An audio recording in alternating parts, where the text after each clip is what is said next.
Halo, jumpa lagi dengan saya Ian dari Audio Center. Nah, teman-teman, jika teman-teman melihat di depan saya ini ada beberapa jenis soundbar, mulai dari yang kecil sampai yang besar, dan juga mulai dari yang fitur yang biasa-biasa aja sampai yang fitur premium. Namun pada video kali ini kita nggak akan bahas fitur maupun spek dari soundbar ini, tapi kita akan lebih membahas kenapa kita harus membeli soundbar dan kita butuh soundbar dan jenis soundbar apa yang kita butuhkan untuk ruangan kita.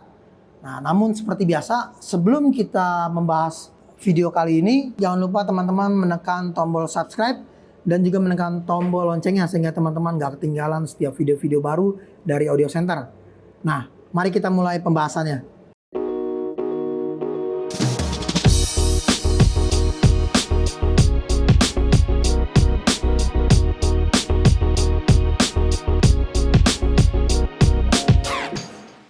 Oke, di video kali ini kita akan membagi 3 poin pembahasan. Yang pertama, kenapa sih orang harus pakai soundbar? Nah, poin yang kedua, bagaimana cara kita memilih soundbar yang tepat untuk kita gunakan di rumah kita ataupun di unit kita. Dan yang ketiga, itu bagaimana kita bisa memaksimalkan kualitas suara soundbar yang kita miliki sehingga kita nggak salah beli. Nah, mari kita mulai pembahasannya dari yang pertama. Oke, pembahasan pertama adalah alasan orang kenapa butuh soundbar. Sebagian dari kita mungkin nggak puas ya dengan kualitas suara yang ada di TV. Seperti yang kita tahu, seberapa besar sih speaker TV itu? Palingnya sekitar kurang lebih 5 cm. Atau kadang-kadang speakernya ada di bawah TV. Ini kalau kita bicara TV layar datar ya.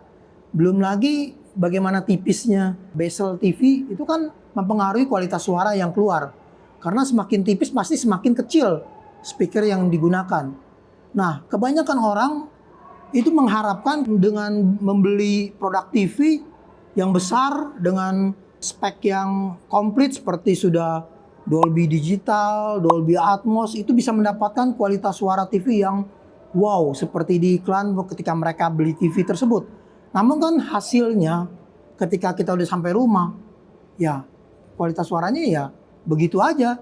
Bahkan ketika kita besarkan, TV-nya akan bergetar karena kena getaran dari speakernya. Jadi kualitas suaranya tidak maksimal. Nah, itu alasan kenapa orang butuh soundbar. Soundbar ini membantu supaya ketika kita menonton film, itu suara yang didapatkan itu lebih maksimal. Sebagai contoh, kita nonton movie dari Netflix misalkan. TV teman-teman sudah Dolby Atmos. Dengan kualitas suara speaker TV, tidak akan mungkin bisa mendapatkan kualitas suara Dolby Atmos. Nah, itulah sebabnya teman-teman ketika teman-teman membeli TV, biasanya itu ada keterangan ya bintang-bintang kecil itu loh. Nah, itu ada tulisan di situ, jika ingin memaksimalkan suara yang tersedia pada fitur TV ini, dibutuhkan perangkat tambahan.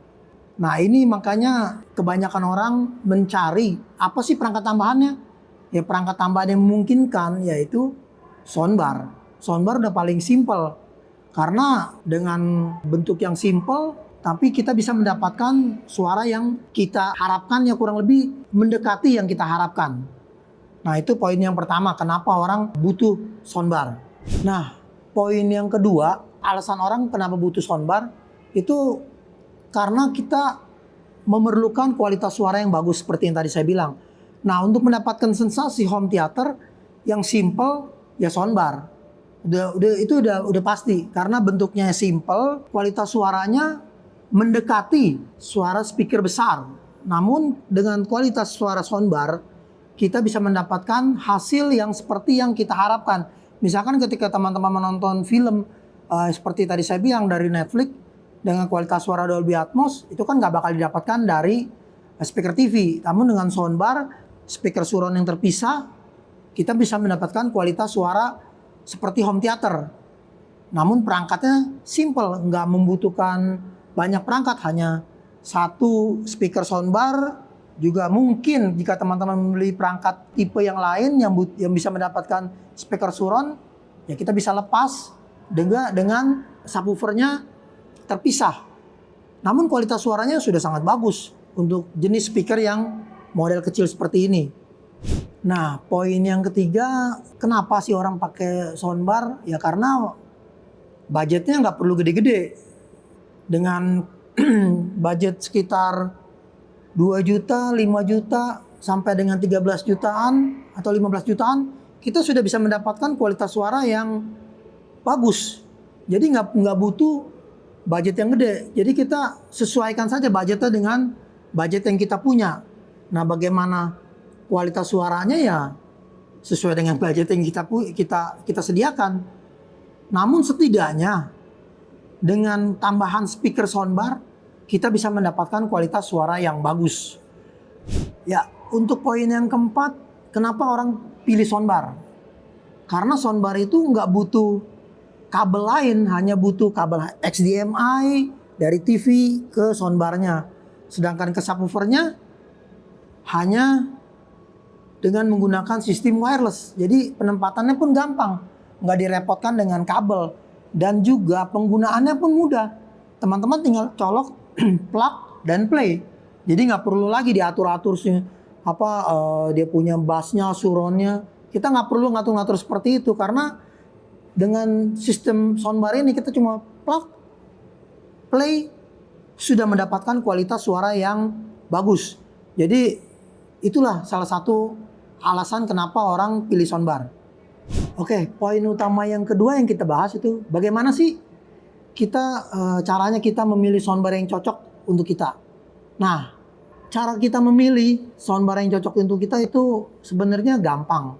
Kita cukup melihat spek TV kita dulu. Spek TV kita ini apa? Misalkan hanya standar aja. Dengan kualitas spek yang standar, ya kita nggak butuh spek yang tinggi-tinggi membeli soundbarnya. Tujuannya apa ya? Supaya fitur yang ada di soundbar itu tidak mubazir. Lain cerita jika teman-teman bilang, oh kedepannya saya mau ganti TV dengan spek yang lebih bagus dari TV yang sekarang. Nah, it's okay. Jadi teman-teman bisa beli dengan spek yang di atas spek dari TV teman-teman. Jadi teman-teman bisa menjaga. Jadi bagaimana supaya ketika kedepannya teman-teman ganti TV nggak perlu juga ganti soundbar karena speknya sudah bagus. Dan juga yang penting yaitu inputnya. Input yang ada di soundbar itu harus sesuai dengan output yang ada di TV. Sebelum teman-teman membeli soundbar, teman-teman cek dulu output dari TV-nya itu apa aja. Sebagai contoh, kalau teman-teman TV-nya teman-teman ini nggak ada output HDMI ARC, pastikan bahwa TV-nya memiliki output optical. Dengan demikian teman-teman bisa membeli soundbar yang memiliki input optical. Jadi output dari TV optical, inputnya di soundbar optical juga. Namun jika teman-teman membeli produk yang tidak memiliki input optical pada soundbarnya, maka saya pastikan soundbarnya tidak bisa digunakan kecuali TV-nya memiliki output Bluetooth. Nah, ini masih kemungkinan bisa kita pairing ke soundbar karena memang sekarang hampir semua soundbar memiliki opsi input dari Bluetooth. Nah, cara kedua bagaimana kita memilih soundbar yang cocok untuk kita adalah kita lihat dulu ruangan kita. Ruangan kita seberapa besar. Karena soundbar ini maksimal bisa kita gunakan di skala 3 sampai dengan 4 meter persegi ya. Jadi 3 kali 4 masih oke lah. Masih bisa kita gunakan. Namun lebih dari itu kita nggak bisa gunakan lagi karena sudah tidak bisa di cover dari soundbarnya tersebut. Jadi maksimal 3 kali 4 itu sudah maksimal. Dan pastikan juga ruangan teman-teman itu ada pantulannya. Kalau ruangannya itu terlalu kedap, tidak ada pantulan, saya bisa pastikan bahwa soundbarnya tidak akan efektif. Karena kenapa? Soundbar itu membutuhkan pantulan. Pantulan suara supaya sampai ke telinga kita. Sebagai contoh, jika teman-teman membeli produk soundbar yang ada surround height-nya. Nah, ini membutuhkan pantulan. Namun kalau plafon kita ini terlalu tinggi, melebihi 3 meter, atau plafonnya ada void-nya, itu jangan harap teman-teman bisa mendapatkan kualitas suara Dolby Atmos yang maksimal dengan menggunakan head speaker-nya. Teman-teman cukup membeli produk soundbar yang ya nggak perlu yang premium banget, namun ya cukup bagus lah. Tapi jangan terlalu berharap bahwa kita bisa mendapatkan kualitas suara seperti yang kita bayangkan, karena void itu menghilangkan suara heights daripada soundbar tersebut. Nah, poin yang terakhir, bagaimana cara memilih soundbar yang cocok? Udah pasti ini yang menentukan, yaitu budget. Budgetnya berapa yang mau kita keluarkan? Kita berharap mendapatkan kualitas suara yang wah. Namun kalau budgetnya nggak nyampe, ya kita sesuaikan aja dengan budget yang kita miliki, namun bisa mendapatkan kualitas suara yang oke. Sebagai contoh nih, saya memiliki JBL Bar 800. Kalau teman-teman mengharapkan kualitas suara Dolby Atmos, namun nggak mau keluar lebih daripada 10 juta, ya teman-teman ya bisa mengambil JBL Bar 800. JBL Bar 800 ini sudah Dolby Atmos dan kualitas suara juga sudah sangat bagus. Cuma perbedaannya dibandingkan JBL Bar di atas yang 1000 dan 1300 ya terletak pada speaker di surroundnya. Nah, itu mungkin salah satu cara bagaimana kita membeli produk yang sesuai dengan budget kita, namun kita bisa memaksimalkan budget yang kita miliki. Oke, ini poin utama yang terakhir. Ini bagaimana caranya supaya soundbar yang kita miliki bisa maksimal kualitasnya. Nah, yang pertama, teman-teman harus melihat ruangan teman-teman seperti yang tadi saya bilang. Jadi menggunakan soundbar itu jangan menggunakan soundbar pada ruangan yang bercabang. Sebagai contoh nih, ruangan yang teman-teman gunakan itu jenisnya L. Jadi TV di sini, teman-teman duduk di sini, namun di sininya masih ada ruangan lainnya. Ruangannya terlalu terbuka, ada sudut L-nya. Nah, ini tidak akan bisa maksimal karena dia tidak mendapatkan pantulan suara yang tepat ke telinga kita. Nah, itu sebabnya sebelum membeli soundbar nih, kita lihat dulu ruangan kita seberapa besar sih, atau jenis ruangan kita seperti apa, supaya soundbar kita itu bisa maksimal kualitasnya. Ya, kita lihat dulu kondisi ruangan kita. Nah, kita bisa memutuskan nih bagaimana kita membeli soundbar yang tepat buat kita dan bagaimana cara memaksimalkannya, ya yaitu seperti tadi saya bilang, jangan gunakan pada ruangan yang bercabang ataupun ruangan yang melebihi besaran dari yang tadi kita bahas pada poin yang kedua. Nah, yang kedua, bagaimana cara memaksimalkan kualitas suara soundbar adalah penempatan speaker soundbarnya itu sendiri. Bagaimana cara menempatkannya? Sebenarnya kadang-kadang kita cuma ya yang penting kita taruh aja. Suara kita duduk di situ yang penting dapat suaranya, pasti dapat. Sebenarnya nggak gitu teman-teman ya. Seperti kita ketahui, biasanya kaki daripada TV itu kurang lebih 5-6 cm maksimal. Nah, ini soundbar ini kita letakkan di bawah TV. Namun permasalahannya seringkali kalau TV-nya itu bezelnya itu terlalu tipis. Istilah kata sekarang bezel-less ya. Jadi bener-bener nggak ada bawahnya.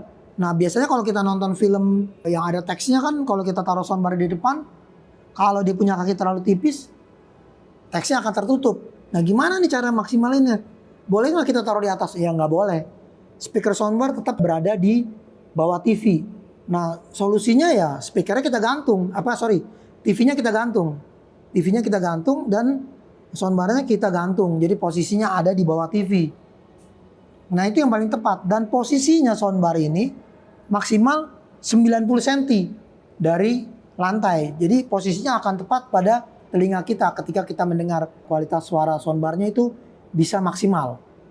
Dan juga penempatan subwoofernya ini penting sekali teman-teman. Teman-teman harus pastikan teman-teman mau penempatannya di mana. Kalau di dalam box, misalkan teman-teman ada lemari, terus saya mau masukin di dalam bawah lemari biar enak dilihat dah. Jadi nggak berantakan. Boleh-boleh aja. Dari teman-teman harus memilih subwoofer soundbar yang front firing, jadi tidak down firing. Karena kenapa? Kalau dia down firing, dia tembaknya ke bawah, maka pasti ada getaran dari lemari yang tersebut. Namun kalau dia front firing, saya bisa pastikan minim sekali getaran dari suara kabinet tersebut. Nah, itu bagaimana cara penempatan, dan jangan terlalu jauh dari front speakernya. Lebih bagus tepat berada di kiri atau di kanan soundbarnya. Jadi nggak sampai di ujung dari soundbarnya. Jadi ya kurang lebih di ujung lemari boleh, oke, masih oke. Setidak-tidaknya masih memblend suaranya ke soundbar. Jadi nggak terdengar boxy suara bassnya. Nah, ini saya memiliki contoh subwoofer yang memiliki karakter down firing dan juga front firing. Jadi kalau teman-teman nggak tahu apa sih down firing, apa sih front firing. Nah, seperti ini teman-teman. Kalau down firing itu dia pukulannya ke bawah. Jadi sudah pasti speaker subnya ada di bawah. Dan biasanya buangannya ada di belakang. Nah, ini kita butuh space. Jadi nggak boleh mepet juga. Jadi kita masih butuh space 5 cm dari tembok atau dari dinding, itu masih oke. Jangan juga menempatkan subwoofer di belakang kaca. Jadi misalkan nih kaca, jadi teman-teman taruh subwoofer di sini. Ini kita nggak sarankan karena pasti ada getaran dari kaca ini. Jadi suaranya nggak akan seperti yang teman-teman harapkan lah kualitasnya. Nah, ini speaker down firing ini tidak bisa kita masukkan kabinet karena pasti dia getar kabinetnya. Nah, ini front firing. Front firing ini seperti yang tadi saya sarankan, kalau memang teman-teman kepengen kelihatan rapi kabinetnya, ya pakai yang jenis subwoofer seperti ini. Karena dia pukulan subnya ke depan, bukan ke bawah. Jadi dia ke depan dan portnya biasanya ada di depan juga. Jadi aman. Getaran ke kabinetnya pun ya minim sekali, jadi nggak akan mengganggu kualitas suaranya. Nah, begitu teman-teman. Jadi bagaimana caranya penempatan subwoofer yang tepat? Kita harus pintar-pintar memilih jenis subwoofernya. Tapi kalau teman-teman bilang, wah saya mau masuk kabinet, tapi saya pengen down firing, bisa. Jadi ketika teman-teman membuat kabinet, bawahnya jangan ditutup untuk posisi subwoofernya. Jadi biar dia langsung pukul ke lantai, nah itu jauh lebih bagus. Nah itu penempatan yang benar ya. Ya teman-teman, sebelum saya menutup video kali ini, saya akan memberikan sedikit informasi tambahan ya. Jadi selama ini ada beberapa customer saya itu membeli soundbar untuk digunakan karaoke. Kadang bertanya, saya mau ke karaoke pakai soundbar bisa nggak? Nah, saya mau kasih info bahwa sebenarnya soundbar itu tidak diperuntukkan untuk karaoke. Karena memang jenis speakernya digunakan untuk lebih ke entertain. Seperti kita nonton Netflix, nonton YouTube, ataupun dengar musik. Kalau untuk karaoke ya jujur saja teman-teman, speakernya tidak akan tahan lama, itu yang pertama. Dan kedua, kualitas suaranya jauh lebih buruk dibandingkan kita menggunakan untuk nonton movie ataupun dengar musik. Karena memang bukan peruntukannya buat vokal kita, tapi memang untuk kita dengarkan. Dan juga teman-teman, jika teman-teman membeli produk soundbar, pastikan atau usahakanlah tidak menggunakan YouTube untuk pengetesannya. Karena kenapa? Karena YouTube itu tidak akan bisa menghasilkan kualitas suara yang maksimal. Sehingga potensi suara dari soundbar ini nggak akan maksimal teman-teman. Jadi teman-teman nggak bisa bedain mana sih soundbar yang bagus yang bisa kita gunakan. Lebih baik teman-teman menggunakan Netflix. Dengan demikian teman-teman bisa dapat kualitas soundbar yang sebenarnya. Meskipun soundbar yang teman-teman beli itu tidak Dolby Atmos, namun setidaknya bisa mendapatkan Dolby audio yang benar dari aplikasi Netflix tersebut. Oke, begitu aja teman-teman. Video kita kali ini bagaimana cara memilih soundbar yang benar, yang sesuai dengan yang kebutuhan kita, dan juga sesuai pasti dengan budget kita. Nah, jika teman-teman butuh soundbar, kita ada jual. Mulai dari yang termurah sampai yang premium. Jadi teman-teman bisa menghubungi nomor-nomor yang ada pada deskripsi channel YouTube Audio Center. Saya Ian undur diri, sampai jumpa.